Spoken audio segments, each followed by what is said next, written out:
தள்ளி போங்க, தள்ளி போங்க, யாரும் வராதீங்க, தள்ளி போங்க, சார் ஒரு நிமிஷம் தள்ளி போங்க.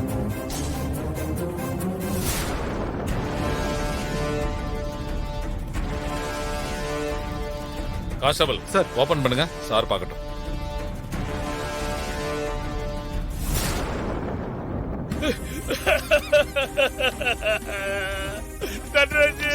சார் பொறுமையா சார். பாருங்க சார், மகனே தன்ராஜு, உன்னை இந்த குளத்திலடா பார்க்கணும். உங்க அப்பாவுக்கு நான் என்னடா பதில் சொல்லுவேன்? எனக்கு அப்புறமா உன்னை அரசியல் வாரிசா கொண்டு வரலாம்னு நினைச்சலடா. என் ஆசையில பட்டு விழுந்துருச்சே.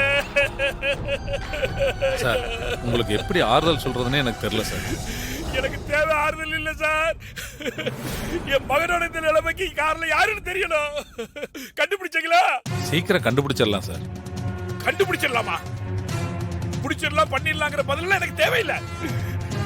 கல்யாணம் ஆகி 5 வருஷம் கழிச்சு தவம் இருந்து பெத்த மகையாய்வேன். அவனை இந்த நிலைமைக்கு ஆளாக்குறது யாரா இருந்தாலும் சரி, அவங்களை இந்த 24 மணி நேரத்துக்குள்ள என் கண்ணு முன்னாடி கொண்டு வந்து நிறுத்தி ஆகணும்.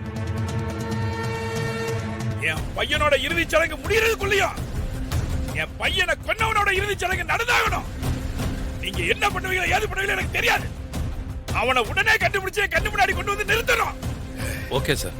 இன்ஸ்பெக்டர், போஸ்ட்மார்ட்டத்துக்கெல்லாம் ஏற்பாடு பண்ணுங்க. Okay sir.